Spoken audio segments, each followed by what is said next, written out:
Om Swastiastu. Assalamualaikum, salam sejahtera dan namo buddhaya untuk kita semua. Kembali lagi bersama kami di Ekspedisi Alam Lain. Saya Yogi. Saya sangat sederhana namanya, Gus Robin aja. Sederhana. Bukan Gus Robin aja. Oke, di episode kali ini kita akan membicarakan tentang fungsi dari sedekah ya, untuk di akhirat dan di dunia ini. Itu fungsinya apa? Secara mata batin ya, secara gaib gitulah. Jadi sedekah itu di sini maksudnya adalah sedekah untuk memberikan bantuan kepada orang-orang yang tidak mampu.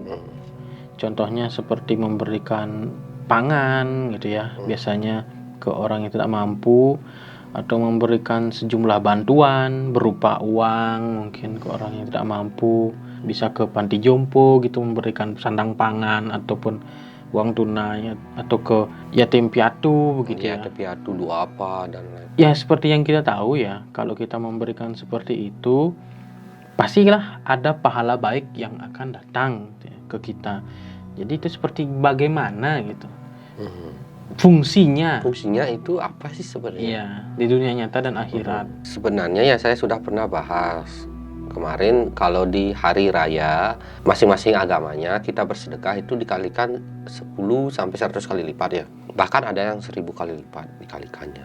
Tapi kebanyakan 10 kali lipat pahalanya. Nah, selain dapat pahala, sedekah juga bisa fungsinya atau manfaatnya untuk memperbaiki satu, yang utama rezeki, 2 pekerjaan, 3 jodoh, 4 kesehatan, 5 keberuntungan.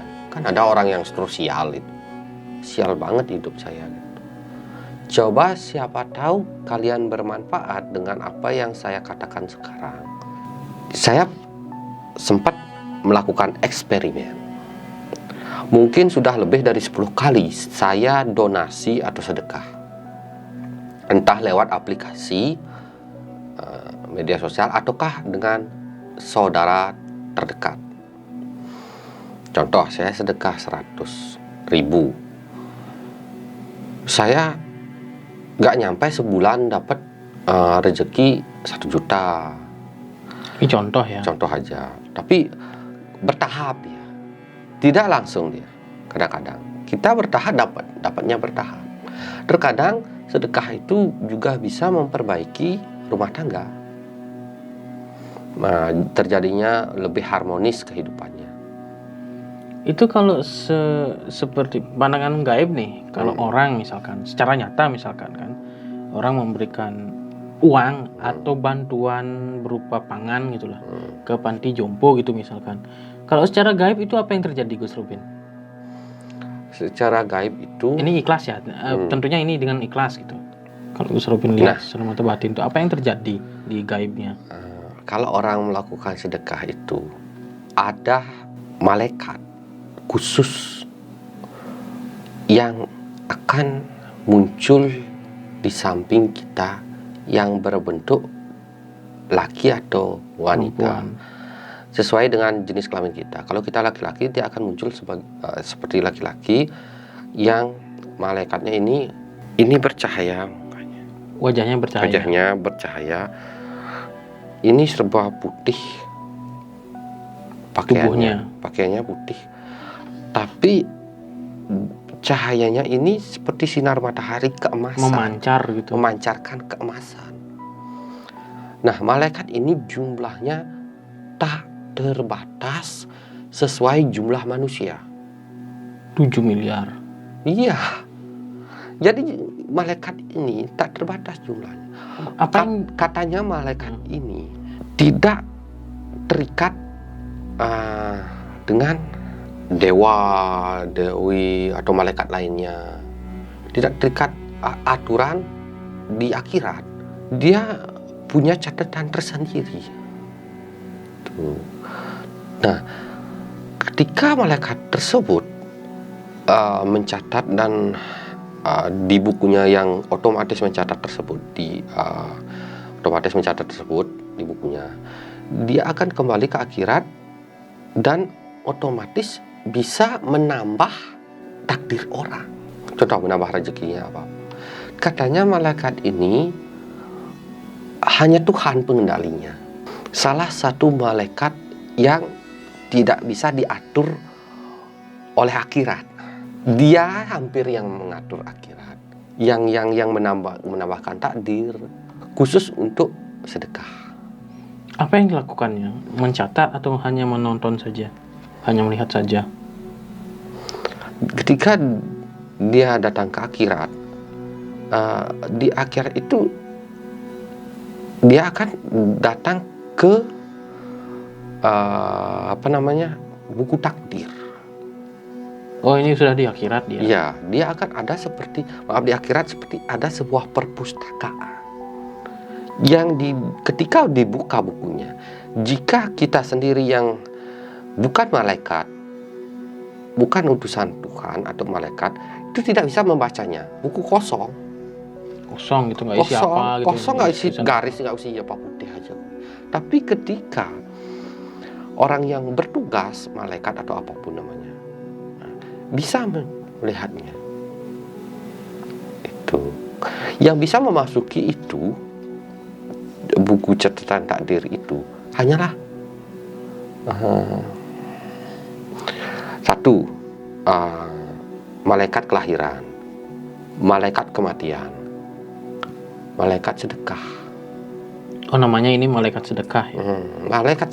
Namanya malaikat sedekah. Saya nggak diperbolehkan ngasih tahu namanya. Kenapa saya tidak diperbolehkan ngasih tahu namanya? Karena takutnya kalian terus memanggil dia, ubah takdir saya, takutnya kan dimanfaatkan gitu. Ya, kita sebutkan Mr. X gitu.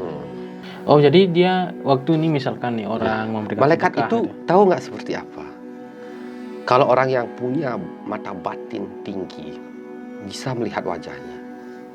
Ternyata wajah malaikat tersebut seperti wajah kita, cuma dia putih bercahaya. Maksudnya nih malaikat yang tadi nih, iya, yang melihat ini kan contohnya nih, kita kan memberikan sedekah gitu. Dia muncul di sebelah kita, si malaikat ini muncul. Yang dilakukannya hanya menonton, berarti hanya melihat dan seperti membawa buku. Setelah itu dia terbang ke buku tadi, yang buku seperti perpustakaan. Dia menaruh. Terus dia menaruh buku tersebut, dia akan menyatu dengan buku tersebut. Ternyata manusia diciptakan itu juga dari cahaya. Roh yang ada tubuh kita tercipta dari cahaya juga. Malaikat tersebut sebenarnya dibuat untuk manusia sendiri. Iya. Dia muncul dari buku takdir tersebut. Buku takdir itu isinya tulisannya cahaya. Berarti kan ini kan kembali ya. Intinya tadi, seperti penunggu buku takdir gitu. Iya. Tadi kan disebutkan wajahnya kita ya. Tapi ada pemimpinnya satu, namun tidak diketahui dia berada di dimensi mana katanya. Bentuknya seperti cahaya keemasan, tapi di bawah Tuhan. Di bawah Tuhan. Mungkin di atas alam malaikat, itu di atas alam dewa. Mungkin, kemungkinan, karena dia itu tidak bisa diatur oleh siapapun kecuali Tuhan. Di dimensi Faram. Wah, kemungkinan. Saya curiga di sana karena nggak bisa dideteksi. Nggak bisa ke sana ya? Nggak bisa dideteksi itu keberadaannya. Cuma ada yang ngasih tahu gitu. Ada gitu ya? Ada. Pernah ngelihat? Pernah malaikat banyak sering lihat. Tapi malaikat ini tidak mampu berbicara, bertanya. Karena dikatakan dia tidak pernah bicara. Malaikat ini. Cuma dia melihat gitu. Lalu kembali lagi. Ya, kebetulan edisinya kan sedekah, jadi saya bahas tentang akhirat sedikit. Ini memang salah satu yang paling misterius. Saya sebut malaikat karena jenisnya ini mirip seperti itu. Tapi dia adalah malaikat buku takdir. Buku takdir kehidupan kita. Makanya dia ketika muncul ke dunia ini, buku takdir itu seperti cahaya. Kalau dibuka itu kosong. Kalau bisa dilihat oleh orang yang punya kemampuan tinggi seperti malaikat atau apa, isi tulisan dia. Kalau dibuka, Kalau nggak bisa. Tulisannya, Cahaya. bahasanya juga nggak tahu ya. Bahasanya tergantung bahasa kita. Kita dari negara apa? Bahasanya bisa dibaca. Bahasa Bali gitu ya. Ya, kalau Orang Bali. kalau maksudnya dari negara kita kan orang Indonesia. Oh iya, bahasa Indonesia. Bahasa berarti Indonesia ya. dipakai. Berarti itu yang terjadi ya. Lalu berarti kan ada kanda 4 ya. Lain lagi Lain lagi ya tugasnya ya. tugasnya. Ini saksi di pengadilan ya. Kalau yang tadi kan buku takdir ya. Beda tugas ya. Ya, beda tugas. Makanya manusia itu unik sekali. Diciptakannya unik, sudah lengkap sekali. Jadi itu yang terjadi gitu ya saat kita memberikan sedekah dan tentunya secara ikhlas. Kalau tidak ikhlas, apa yang terjadi secara gaib? Tidak datang. Tidak datang, tidak ada apa-apa yang terjadi, tidak dihitung gitu intinya. Tidak Ya. dihitung. Kalau dia sampai datang dihitung. Berarti dihitung. Pernah Gus Robin lihat maksudnya di sekitaran kita gitu. Kalau saya keluar ya, saya nggak mengaktifkan mata batin. Oh gitu. Kenapa? Karena pesannya urusan pribadi itu tidak boleh. Saya di rumah nggak jarang-jarang menghidupkan mata batin, mengaktifkan mata batin di rumah. Untuk melihatnya, mata batin tidak cukup. Sekedar mata batin. Butuh energi yang menguras tenaga banyak sekali untuk melihatnya. Tuh. Secara langsung gitu maksudnya. Dengan mata batin tidak bisa secara langsung. Tidak bisa secara langsung kecuali lewat mimpi mungkin. Nggak, maksudnya kalau Gus Robin kemana gitu kan, lihat ada orang yang sedekah gitu. Maksudnya ini secara langsung nih, secara view langsung gitu. View langsung, tapi saya nggak terawang. Saya Nggak terawang, ya? terawang. Nggak Kan pernah berarti ya, nggak pernah lihat nggak jadinya ya. pernah lihat secara langsung nggak. Secara Tapi secara mata mata batin batin berarti ya. terawangan bentuknya seperti itu. Berarti itu yang terjadi kalau di Iya. dunia nyata ya. Kalau dilihat pun seperti saya katakan, dia bentuknya akan seperti orang tersebut, cuma ada cahayanya. Jadi seperti kembaran kita, tapi seperti putih semuanya. Dia luluran berarti ya. Mandi dia ini suntik putih ya, Atau mandi LED mungkin ya. dicat. Lebih tepatnya paling cocok adalah dicat putih. Mandi lampu mungkin ya. Nah, kalau apa sih hubungannya dengan kehidupannya menjadi lebih baik gitu? Nah, ini Apa langsung hubungannya? hubungannya Secara gaib itu gimana? begini, secara gaib ya. Secara gaib itu akan mendapatkan setengah pahala untuk di akhirat, setengahnya untuk di dunia ini. Intinya dia akan diperbaiki apa? Random dia. Bisa saja memperbaiki rezeki, bisa saja memperbaiki pekerjaan, bisa saja memperbaiki cinta, bisa rumah tangga, bisa kesehatan. Jodoh bisa ya jodoh. Bisa jodoh, bisa keberuntungan. Tuh. Jadi kadang-kadang saya sempatkan saja setiap bulan. Tuh, meskipun sedikit. Ya setidaknya itu sih. Setidaknya bersedekah lah Ya ya. setidaknya itulah. Jangan nggak pernah bersedekah ya. Jangan jauh-jauh saja. Saya terkadang kadang saudara gitu. Ya, Mungkin yang kurang mampu rasanya, saya tidak banyak-banyak saya. oh iya, ngomong-ngomong sedekah nih, ngomong-ngomong sedekah ya. Ini terutama sedekah yang ikhlas ya. Kalau misalkan teman-teman nggak mampu gitu ya, jangan memaksakan. Ya itu dah. Ini ada kan ada nih beberapa waktu lalu berita-berita tentang ada seorang pemuka agama yang memaksa gitu orang untuk bersedekah. Nah itu bukan sedekah namanya. Saya sempat dengar sih, itu investasi bodong. Itu penipuan, bukan sedekah. Intinya seperti ini.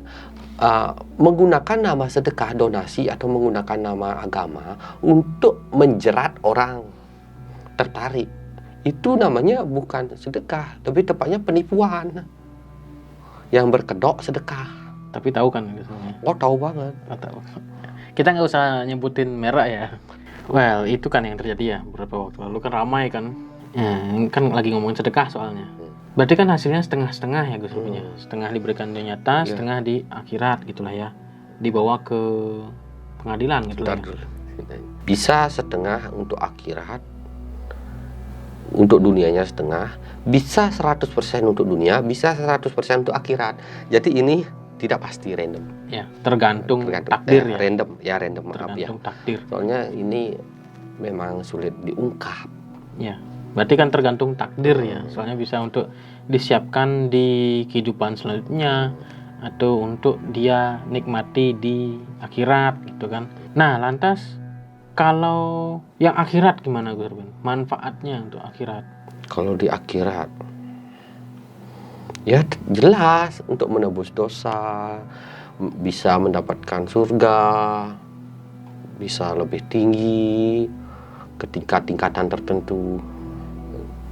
Ya ini sangat jelas ya, udah seperti biasanya akhirat ya. Itu, ya seperti itu. Akhirat cuma bola-bola itu, surga neraka, alam penantian, alam di atas. Itu di atas mungkin alam tinggi gitu. Ya, kan manusia berubah nih kehidupannya. Yang berubah kehidupannya menjadi lebih baik. Itu bentuknya seperti bagaimana Gus Rubin? Atau diberikan sebuah cahaya ke orangnya, atau takdirnya tiba-tiba berubah tertulis gitu? Saya katakan tadi, yang datang itu sebuah penunggu buku takdir, malaikat buku takdir. Malaikat buku takdir itu yang merubah berarti ya? Iya, dia itu berbentuk cahaya sebenarnya, yang diciptakan berbarengan dengan kita, udah ada berbarengan dengan kita. Nah, itu kan bentuknya cahaya, itu sendiri yang merubah ya. Dia seperti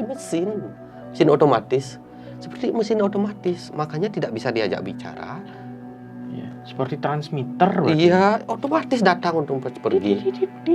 Iya memang. Makanya tersambung dengan kita. Kalau orang yang punya mata batin lumayan, dia bisa melihat bahwa bentuknya itu kita sendiri. Tuh, tapi penerawangannya ini keras banget, sulit banget. Karena ini mungkin belum disebutkan dimanapun, jadi saya sebutkan. Cuma benar-benar nguras tenaga, izinnya berat sekali. Ya, tapi kalau ditelusuri terlalu dalam, pastinya jauh sekali ya Gus Rubin ya. Banyak sekali tenaga yang harus dikeluarkan berarti ya. Bukan ditolak lagi, mental terawangannya. Mental ya. Terawangannya mental. Karena memang rahasia ya. Mau melihat buku takdir kita mental. Sebenarnya saya kepo juga. Mental. Ya wajar ya manusia ya. Wajar manusia kepo. Gimana sih isinya? Mental, belum masuk aja udah mental. Tapi kalau melihat orang lain juga mental juga mental ya. Mental juga, tidak ada yang bisa melihat takdir. Jujur ya, saya ini belak-belakan jadi orang. Saya males bohong. Nggak ada orang bisa melihat takdir orang. Tapi kenyataannya ada tempatnya ya, buku takdir. Ada, buku perpustakaan ya. Ada penjaganya. Nggak ada penjaganya. Itu dimensi. Oh, itu dimensi. Dimensi yang bisa masuk itu seperti tadi saya bilang. Cuma mereka. Malaikat kematian, malaikat kehidupan atau kelahiran, malaikat sedekah. Cukup itu. Gus Rubin mau ke sana mental. Nah, malaikat itu bisa membawanya ke hakim pengadilan di akhirat. Malaikat itu yang membawa ketika kita meninggal. Ketika kita diadili, itu yang muncul. Iya, itu yang mengirim. Iya, mengirim. Wah, jadi itu seperti, maaf ya, sebuah dimensi kotak yang berbentuk seperti kaca transparan yang tidak bisa didekati, tapi bisa diterawang. Maaf ya, bisa diterawang, bisa dilihat oleh para malaikat, tapi tidak bisa dimasuki. Kayak gini ya, kayak magnet yang lawan tuh ya. Kita mau ke sana nolak gitu ya. Dia berada di dekat pengadilan, di antara surga neraka. Itu kan alam penantian ya, alam penghakiman. Dia berada di samping alam penghakiman. Makanya bisa dilihat, tapi tidak bisa dimasuki. Yang bisa memasuki hanya 3 ini saja. Hakim bisa masuk? Tidak. Berarti hakim cuma diam aja. Ya. Datang nanti tiba-tiba tak gitu ya. Datang. Makanya ketika orang meninggal itu sudah ada malaikat yang membawakan catatannya. Hakim hanya berbicara memutuskan. Sesuai dengan buku itu. Iya. Hakimnya gede loh. Pria? Ya, pria. Hakimnya pria gede. Gede kalau hakim, maaf ya, kalau di agama Hindu bertaring Oh, ini berbeda-beda berarti ya bentuknya ya. beda-beda. Setiap agama ya. Agama, kalau agama Islam itu seperti seorang kakek-kakek. Kalau di agama Hindu Tapi besar juga, sama besarnya, besar-besar. Gak ada hakim yang kecil. Kalau hakimnya kecil, diinjek sama orang yang ini. kayak nggak berwibawa gitu jadi. Iya, seandainya dia, misalkan kita, roh itu sama kita seperti di dunia ini. Roh itu bohong, bisa diambil sama hakimnya, bisa digebugin, diinjak gitu, digebugin. Kan besar hakimnya. Ini ya saya besar, saya sebesar ini. Terus itu sebesar apa? Sebesar maaf ya, kelereng manusia itu. Manusia itu sebesar kelereng, hakim itu sebesar manusia. Tuh. Sama seperti ini satu apa namanya? Satu meja seperti itu. Hanya ada satu meja, satu hakim aja. Ada saksi nanti kan? Yang saksinya kan jiwa kita. Itu dah maksudnya kan ada saksi nanti kalau dia beneran nggak gini, kan tanya dulu. Ada penjaganya. Kalau tidak mengaku, penjaganya bisa memukul atau mencambuk. Kalau nggak ngaku lagi bisa diinjek-injek gitu. Hanya langsung dimasukin ke neraka. Banyak yang berbohong. Banyak sekali. Karena orang ketakutan itu. Banyak di dunia ini, kita tidak akan beda dengan mereka. Akan banyak sekali. Semakin berbohong, semakin berat hukumannya. Sama seperti di dunia ini. Kasusnya kalau dihukum. Kalau orang itu mau jujur, bisa diringankan. Hukumannya bisa diringankan, bisa diberatkan. Sama. Tapi hukuman akhirat itu paling adil menurut saya. Tidak ada hukum timpang tindih. Tidak seperti di dunia ini, timpang tindih. Siapa yang punya uang, dia berkuasa. Iya. Di sana, siapa yang punya pahala, dia berkuasa. Ya kalau di sini kan tidak ada keadilan. Memang di dunia ini kan bukan tidak ada keadilan. Kalau seandainya orang masuk surga itu tidak diadili lagi. Dia bukan Langsung dibawa ke pengadilan, dia langsung dibawa ke surga. langsung Jika dibawa. meninggal, tidak isi antrean, langsung dibawa oleh kereta kencana. Atau seorang malaikat yang menjemputnya langsung. Biasanya ada yang memakai kereta, ada yang memakai seorang malaikat menjemput ketika kematiannya, langsung dibawa langsung. Tidak ada lagi penghakiman apapun. Yang dihakimi itu biasanya orang yang dapat alat penantian atau dapat neraka. Tapi kebanyakan di sini ya. Ya kan? Neraka dan alam penantian. Ya, kalau kebanyakan sih memang di neraka dan alam penantian. Tapi kalau saya lihat kebanyakan orang-orang itu, orang mana yang ada di surga itu kebanyakan orang Indonesia. Orang Malaysia, orang Indonesia. Beneran? Bener. Kenapa? Karena masih agamanya kuat. Oh, maksudnya keyakinannya masih kuat banget. Tuh. Sedangkan negara-negara lain gimana? Ya, saya nggak bisa ngomong. Saya nggak mau menyebutkan negara ini. Intinya yang keyakinan kuat. Ya, siapa yang agamanya masih kuat, itu jumlah terbanyak di surga. Termasuk Indonesia, salah kategori 10 besar. 10 besar loh. 10 besar. 1, 2, 3. Pokoknya antara 1, 2, atau 3, saya nggak mau menyebutkan. Intinya perbanyak pahalamu, oke? Jangan memaksakan ya. Harus dilandasi keikhlasan. Jadi kalau kalian nanti dapat surga, pasti heran, kok orang banyak banget orang Indonesia di sini. Bahasa Indonesia dipakai. Iya. Iya. Tidak mungkin bahasa alien ya. Atau bahasa kalbu mungkin ya. Iya. Nah itu dia manfaatnya ya untuk berbuat pahala, berbuat baik ya. Jadi nggak cuma menggunakan uang gitu. Ini contohnya saja, salah satu contohnya saja. Bisa pakai pangan kan, sandang pangan bisa. Bisa menggunakan doa. Bisa doa. Jadi ya kalau misalkan ada orang ulang tahun nih, misalkan semoga panjang umur, semoga sehat, itu udah termasuk loh, ya kan? Ya udah masuk, tapi kadang-kadang memang kita bukan dari hati. Doa itu kalau bukan dari hati, itu nggak masuk. Doa itu tidak boleh dipaksakan, harus dari dalam hati. Berdoa itu harus baper, bawa perasaan. Harus bawa perasaan berarti. Iya, kalau nggak membawa perasaan kita, cuma berdoa saja tanpa perasaan yang kuat, nggak masuk doanya. Nggak masuk ya. Harus baper dulu ya. Bukan terlalu baper maksudnya. Kita berdoa ingat Tuhan. Kita berdoa tapi pikirannya, sebentar lagi kita ketemuan gini-gini. Sebentar lagi saya mau ketemuan sama pacar. Bagaimana cara mendapatkan si ini gitu. Wah, sebentar lagi saya mau cari uang yang banyak gini-gini. Gimana cara jadi ketika mindset kita berdoa, ketika kita berdoa, lupakan semua duniawi. Yang kita ingat itu apa? Tuhan. Sesuai agamanya kita lihat. Ingat Tuhan, jangan ingat pacar. Nggak, maksudnya nih, misalkan ada yang ulang tahun di Facebook kan. Facebook kan ada biasanya notif kan. Si ini ulang tahun, ngirim dah pesan selamat ulang tahun kan gitu biasanya. Nah, itu kebanyakan cuma ulang tahun, semoga panjang umur. Apakah itu termasuk juga? Termasuk jika memang perasaannya memang niatnya yakin untuk itu. Tapi jangan dipaksakan gitu. Ya, jangan dipaksakan. Cuma modus ikut-ikutan, gaya hidup. Tidak. Intinya itu adalah tetap aja dilandasi dengan keikhlasan ya. Berdoa juga makanya banyak orang ya, maaf ya, di seluruh dunia itu doanya ditolak. Makanya banyak doa itu tidak masuk. Karena ketika berdoa itu, yang utama itu ikhlas, yang kedua itu fokusnya. Karena ada berdoa hanya membaca, berdoa hanya mengucap, tapi bukan dari hati. Ngucapin doa itu harus dari hati, fokusnya kemana? Fokusnya ke Tuhan, bukan fokus ke pacar. Apalagi fokus, itu wanita cantik banget berdoa sambil lirik dikit gitu, sambil ingat-ingat di pikiran doa.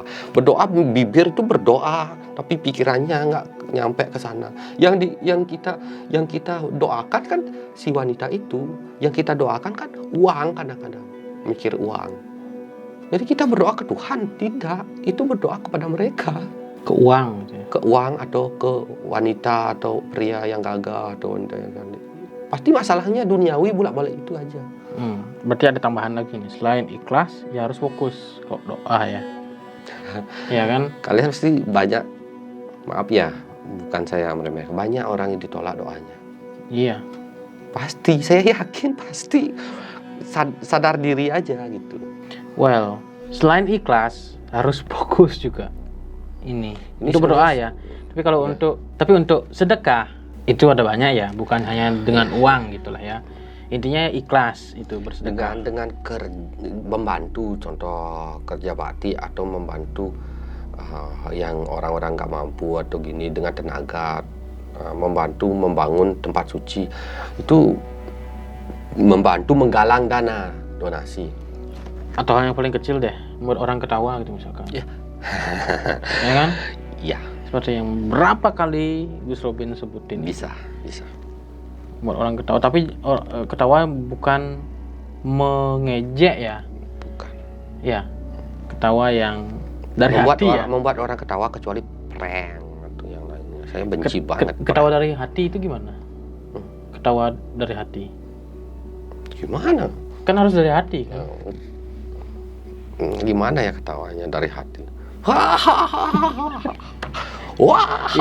Ya nggak bersuara kan hati, soalnya dalam hati. Bingung saya dimaksud ketawa dalam hati. Ya nggak bersuara. Ya, mungkin kayaknya. Ya nggak ada ekspresinya kan dalam hati. Gitu ya. Senyum-senyum gitu. Itu mudah-mudah. Iya. Kan ada yang tawa. Wah. Itu hampir gila sih. Beda-beda tertawanya. Ya. Nanti disebutin, Bapak kan kepalanya bocor, Pak. Ngapain kesini, Pak? Kan gitu jadinya. Kan ketawa sampai rahangnya nggak pernah ada yang seperti itu. Saya dapat kasus karena kehebatan tertawa rahangnya nggak bisa dicakupkan gitu. Ya, jangankan orang lain. Saya sendiri pernah kok. Pernah. Ketawa terlalu keras ketawanya sampai rahangnya nggak bisa. Iya. Saya bukan ketawa sih, tapi menguap. Ya beda. Oh, ya pernah sih. Ha, Jadi saya nggak bisa ketutup nih. kan beda-beda orang ketawa. Ha. Itu bukan ketawa. Itu bukan ketawa. Saya lihat ketawa orang itu ada yang lucu gitu. Itu bukan ketawa yang tadi itu. Itu nahan sakit. Aduh. Kayak gitu. Oke, itu dia episode kita kali ini. Jangan lupa di-share, subscribe, like, dan ditonton video-video kita yang lainnya. Dan jangan lupa juga untuk menghidupkan lonceng teman-teman agar ketika kita ada video baru ada notifikasinya. Kami pamit undur diri. Saya Kevin Jahe. Saya Gus Robin, no problem. Gus Robin. Gus Robin, tawa tiwi lah. Bingung saya, apa ya? Bingung lah. Bisa. Apalagi? Itu aja sih. Itu aja. Sampai jumpa di video selanjutnya. Pramu Santi. Om Santi Om. Sia. Kalau kuntilanak itu kan hihihihi itu dapat Itu kan ngikutin. itu itu.